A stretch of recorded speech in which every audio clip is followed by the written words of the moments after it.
We don't know how we're starting this off, but we're starting this off. Welcome to Chama Amar. You're welcome. I just wanted to highlight a few lies I think society tells young women. So the first lie would be that it's too late. It's too late or time is running out.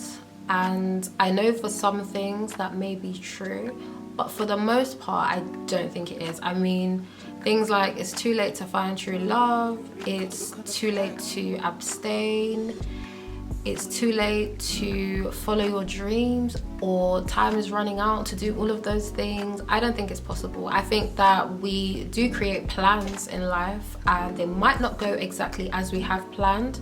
However, just because life might have gone differently to the way that we might have imagined, it doesn't mean that we don't have the possibility to achieve certain things in life or experience things in life just because we might be of a particular age or just because our friends are doing exactly the same thing, but we're just not doing it at the time. It doesn't mean that we wouldn't be able to do that. It's just everyone has their own plight in life. Just because somebody has achieved something and you're just not there yet, it doesn't mean that they're living the best life. It really doesn't. And they may actually be going through other things that you might not have wanted to experience, and they may have gone through some things to get to that position that you might not want to go through or you might not be able to handle. Everybody's life is completely different, and the truth is, I'm sure people are looking at you just thinking, oh my goodness, I would love to do that thing.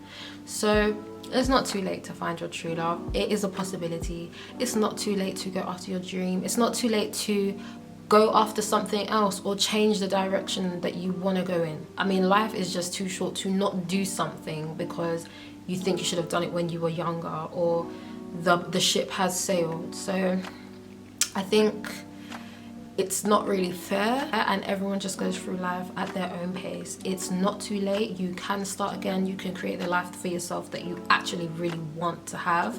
It's just some things take more effort than others, and everybody's path is completely different. But all I'm saying is it's not too late. The next lie would be that having a career is the only option, and I don't believe it is. I think if you want to have a career, then that is fantastic. If you're on your way to doing that, or you already have one, or that is your life goal, great. It just kind of seems like if you want to be a homemaker, that's looked down upon, or you're side-eyed, or it's not recognized as like an actual life path or something. But it really is. If you want to be a homemaker, there are ample women that love what they do as homemakers, and they are fantastic women and they enjoy the process. They love everything that goes into it.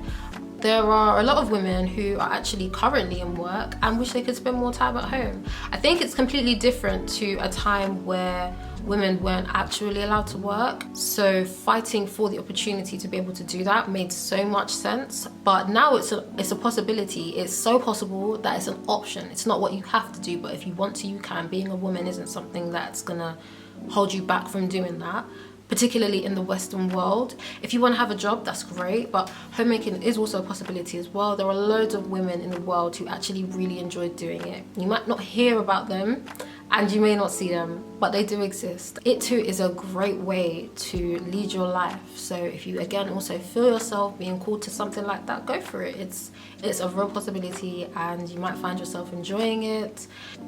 Having a career is not the only option. There are always two sides of the story. It's just this side I don't really hear that much, so I thought I'd just put that out there. The next one is about beauty. It's just the idea that there is a beauty standard that's better than your own unique beauty. And the idea of obsessing over looking a particular way. I have no issue with wearing makeup. I really wish I knew how to do it, and I've got no issue with doing things to enhance yourself, to make you feel more comfortable or make you feel more confident or just allow you to express yourself. I have absolutely nothing wrong with that whatsoever. It's just the idea that you have to compare yourself and not appreciate the way that your body was actually made. I think it's important for us to celebrate our own unique selves and be able to look at ourselves and just know, yeah, right, I am everything. I am made whole and I do look beautiful just the way that I am, and that's enough. And then creativity and enhancements and all of those things follow. But yeah, just the idea that there is a better look than you have currently, I feel like that's one of the lies that are being told as well. I often feel like the outward look is always glorified, but I do find that true beauty comes from having a healthy mind, body and soul. And when you do take care of yourself, that really does just shine through, just health. So yeah, just making sure you have a healthy mind, a healthy body, a healthy soul. Make sure that everything you're taking in, not just food, I'm talking about what you're reading, what you watch, what you listen to, the people that you have around you, making sure you have healthy relationships with family, friends, your partner. Try and take ample amounts of water and just allowing your self-care to help you just radiate that natural, effortless beauty that is just you. That's what's really, really important. The next lie is this idea that femininity is this weakness that has to be dominated by masculinity. I remember once having a conversation with a friend and she was just talking to me about how she would love to be strong like a man, and I was like, no, but you're a woman, so you will be strong like a woman. Just because you are one doesn't take away from any power. It just means that your strength as a woman is different. I mean, femininity is absolutely beautiful, but it's sort of looked down upon, like we're just these sweet, airy damsels in distress. I'm a damsel in distress. I don't know about you. I am. Like, I need to be taken care of. But it's almost like that is looked down upon. And what you don't realize is that there is so much power if you just harness that, if you just tap into that femininity. There's just so much power that comes with it. I mean, even with that wanting to be taken care of as a woman, you need to also then think about how much you take care of as a woman. We can definitely get more done than not, if you know what I mean. So another lie has to do with our fertility and just the idea of completely ignoring the fact that we do have a fertility window. I know my first point had a lot to do with knowing that it's not too late or time isn't running out. However, our fertility is something that just doesn't fall into that category. We are born with all the eggs that we will ever have in our entire lifetime, and as time goes on, our fertility does decrease, and it starts to decrease from the age of about 30, 35 onwards. Don't quote me on that. It's something I should know. It's my body. But yes, it does start to decrease from about 35 onwards. So it's just something to recognize. There's absolutely nothing wrong with being a mother. There's nothing wrong with wanting to be a mother. Our bodies are literally made for that. And it's almost like society looks at motherhood like, oh, we're more than just mothers, or we are more than just people that carry babies, which I completely understand the idea, but then I feel like it takes away from the actual beauty of motherhood. Without motherhood, none of us would actually be here. So I do feel like it kind of takes away from the beauty and the strength, what actually comes with being able to actually carry and nurture and raise a child, raise the next generation. I think it's absolutely beautiful, and if that's something that you would like to do, then you're not less than for it. You're not throwing your life away for it.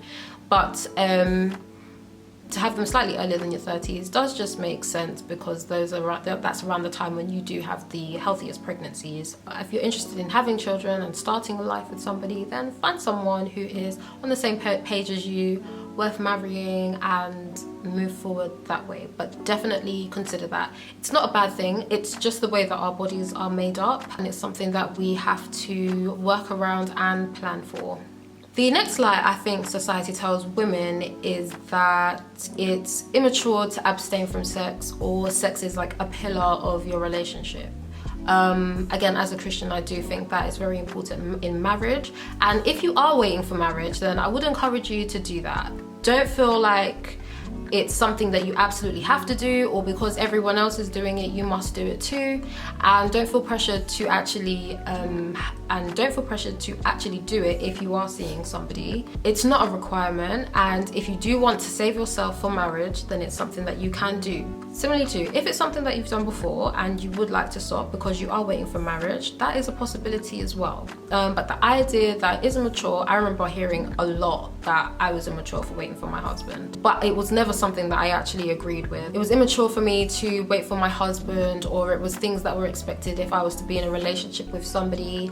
And it's just something that I never agreed with. I always maintained that I was going to save myself for my husband. I was going to remain loyal to him even before I met him. And that was always the plan. So I would encourage you to stick with that with confidence as well. Don't worry about what people are saying or how awkward people are making you feel, or following what everyone else is doing if that's something you don't want to do. Everybody has got their choices, and similarly to us speaking about choices that are available, this is one of them. And if you want to do that, I definitely think that you should go ahead with it.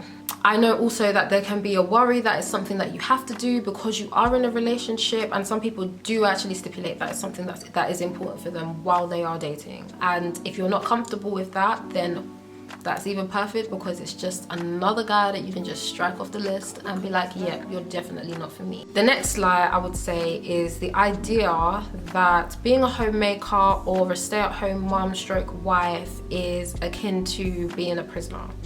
And that's just not the case. There are many women who absolutely love being at home, and they enjoy creating a beautiful home for their husbands and their children. And that is just a possibility. That's not to say that you cannot choose to work or you can't choose to run a business. But yeah, it's a perfectly viable life choice. If you want to become a homemaker, go ahead with it. I think it's an absolutely beautiful job. I think it's a fantastic way to give to your family, to bless your family, and to grow on an individual level. There are so many opportunities for you to pour into yourself and in turn be able to pour into the people in your life as well. So that's definitely a possibility. Again, I'm just saying this to put all the options out there. It's just, these are things that I just don't hear much about, really. So yeah, it's not all just staying in and cabin fever and I wish I could just get out. It's not all of that. You can really enjoy yourselves, and you can see life, and you can experience your family similar to any other options that you take in life. You can also do that with homemaking. Next is about children and the idea that they just suck the life out of you and they ruin your life, and all of your plans are just going to be ruined because you have children. And I don't agree with that. I mean, depending on what your plans were, some of them may not have included children, but there is always ways to just work around your children, and there are so many ways that they actually bless you.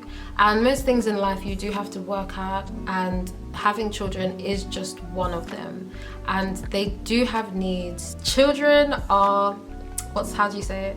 Children are actually unusually dependent. Out of every creature in the world, a human baby is unusually dependent on their caregiver, which means that you have to give everything and you have to pour everything into your child. Again, it's just one of those things that you need to do, and it's a blessing. The way that a child blesses you is in a very big way. It's similar to marriage. Marriage opens your eyes and grows you as an individual in such a huge way. There's so much you learn about your spouse, but then there's so much to be learned about yourself, and you become open as a new person.